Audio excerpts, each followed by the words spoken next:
Hello DLG फैमिलिए ना widgets. इस video में हमने क्या डिस्कस करना है कि जर्मन पैसिव सेंटेंसेस को किस तरह से बनाया जाता है इन सभी टेंसेस में। लोस गेट्स।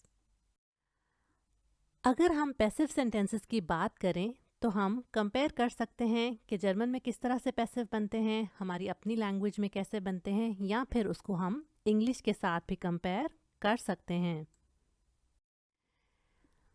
हमें पता है कि हम पैसिव सेंटेंसेस क्यों बनाते हैं। उनको बनाने का पर्पस सेम होता है। जब हमने ये ना बताना हो कि कौन काम कर रहा है और काम खुद ब खुद दिखाना हो कि हो रहा है, उसको हम पैसिव के साथ बनाते हैं। इसके बारे में मैंने डिटेल के साथ एक वीडियो में बताया था, जो कि मैं लिंक कर दूंगी, उसको आप चेक कर सकते हैं। तो होता क्या है कि मोस्टली अगर हम बात करें तो जर्मन और इंग्लिश में पैसिव बनाने का स्ट्रक्चर काफ़ी सिमिलर होता है। अगर आपको इंग्लिश लैंग्वेज में पैसिव्स बनाने मुश्किल लगते थे तो हो सकता है कि जर्मन में भी आपको वो मुश्किल लगे, लेकिन अगर ये वीडियो पूरी आप देखेंगे तो आपको काफ़ी हद तक चीज़ें क्लियर हो जाएंगी। दूसरा पॉइंट ये है कि हमें पैसिव्स बनाने के लिए हेल्पिंग वर्ब्स चाहिए होते हैं, और जर्मन लैंग्वेज में वो हेल्पिंग वर्ब कौन सा है? वो है werden। इसके साथ साथ हमें एक मेन वर्ब भी चाहिए होता है, जो कि आमतौर पर जर्मन पैसिव्स बनाने के लिए एंड पर इस्तेमाल होता है, और इंग्लिश में भी सिमिलर पैटर्न ही फॉलो होता है। तो होता क्या है जी कि हमने थोड़ा सा चेंज करना होता है हेल्पिंग वर्ब में, और उसको चेंज करके हम डिफरेंट टेंसेस के पैसिव सेंटेंसेस बना सकते हैं। इन सभी की हम एग्जांपल्स तो देखेंगे, लेकिन उससे पहले हम उस हेल्पिंग वर्ब को चेंज करके देखेंगे कि किस तरह से वो पैसिव सेंटेंसेस बनाने में काम आता है।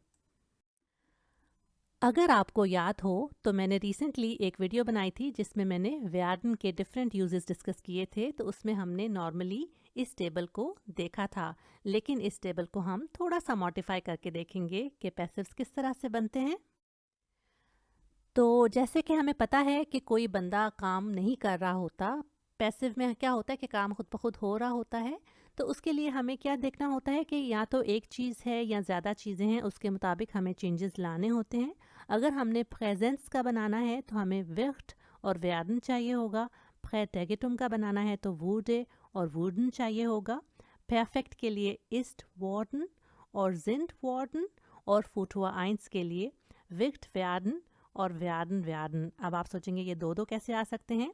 तो ये इस तरह से आएंगे कि इसमें इस्ट और जिंट और इसमें विक्ट और werden की फॉर्म सेकंड पे लगेंगी, और ये दोनों चीज़ें जो हैं वो एंड पर जाएंगी, और इनके दरमियान में सेकंड लास्ट पोजीशन पे हमें चाहिए होगा जो वर्ब उस सेंटेंस में होगा उसकी पार्टिसिप स्वाई फॉर्म। अब ये पार्टिसिप स्वाई फॉर्म कौन सी होती है? ये वही है जो कि सेंटेंस के परफेक्ट फॉर्म्स हमें बनाने के लिए चाहिए होती है। तो बेसिकली इस स्ट्रक्चर को अगर आप नोट कर लें तो आप आसानी से डिफरेंट सेंटेंसेस के पैसिव्स बना सकते हैं, अगर उनके प्रेजेंट नहीं, अगर उनकी एक्टिव वॉइस इन सभी टेंसेस में हो तो आप इस पैटर्न को फॉलो करके उनको पैसिव में चेंज कर सकते हैं। अब हम एक एक करके एग्जाम्पल्स देख लेते हैं। सबसे पहले बात हो जाए प्रेजेंस की, तो सेंटेंस हमारे पास है एक्टिव में ich fühle das Formular aus। मैं फिल कर रही हूँ फॉर्म। तो इसको अगर हमने कि प्रेजेंट टेंस में है ये सेंटेंस, पैसिव में चेंज करना है तो हो जाएगा, जो आकुजाटिव है वो नॉमिनेटिव बन जाएगा, तो das Formular wird ऐड हो जाएगा। ये ऑप्शनल है, अगर आप लगाएं तो भी ठीक है, ना लगाएं तो भी ठीक है। तो das Formular wird ausgefüllt। ठीक है, तो फॉर्म फिल किया जा रहा है, ये बन गया इसका पैसिव वॉइस। दूसरी एग्जाम्पल है der Bäcker backt die Brötchen। Baker bake कर रहा है बंस को। तो अगर हम ये देखें तो इसमें जो आकुजाटिव है वो प्लूरल है, तो उसके मुताबिक हमें werden लगाना होगा, तो हो जाएगा die Brötchen werden gebacken। ये हो गई इसकी पार्टिसिप स्वाई फॉर्म। सेकंड पे हमने हेल्पिंग वर्ब लगाया और बेका को हमने ओमिट कर दिया। प्रेटेगिटुम की अगर बात करें तो मैंने वही एग्जाम्पल ली है जो कि मैंने प्रेजेंस में ली थी, उसको मैंने पास्ट में कर दिया, तो हो गया ich fühlte das Formular aus। इसको हम ज़रा सा इस तरह से चेंज करेंगे कि विक्ट की बजाय हम würde के साथ बनाएंगे, तो हो जाएगा Das Formular wurde von mir ausgefüllt. Second example past की है, Er besuchte seine Eltern, तो हो जाएगा Seine Eltern wurden von ihm besucht. Perfect की एग्जाम्पल्स देख लेते हैं। पहली एग्जाम्पल है जी, Ich habe ein schönes Kleid gekauft. हमें पता है कि जब हमने परफेक्ट एक्टिव में बनाना हो तो हमें sein या haben की ऑप्शंस होती हैं, उनमें से चूज़ करके बनाने होते हैं। लेकिन इंटरेस्टिंग फैक्ट ये है कि पासिव बनाने के लिए हम हमेशा sein के साथ बनाते हैं परफेक्ट का। तो एग्जाम्पल हो जाएगी Ein schönes Kleid ist gekauft worden. तो इसके मीनिंग्स क्या होंगे कि मैं ख़रीद चुकी हूँ एक प्यारा गाउन या ड्रेस, लेकिन जब हम पैसिव बनाएंगे तो हो जाएगा एक प्यारा गाउन खरीदा जा चुका है। सेकेंड एग्जाम्पल है जी, Er hat seine Freunde angerufen. Seine Freunde sind angerufen worden. Perfect का पैसिव बनाने के लिए हमें हमेशा याद रखना होगा कि उसको हम sein के साथ बनाते हैं।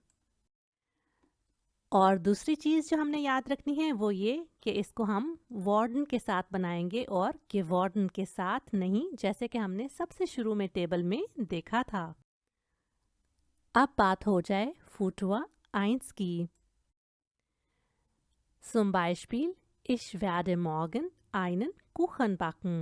मैं कल बेक करूँगी एक केक, तो ये हो जाएगा Ein Kuchen wird morgen gebacken werden.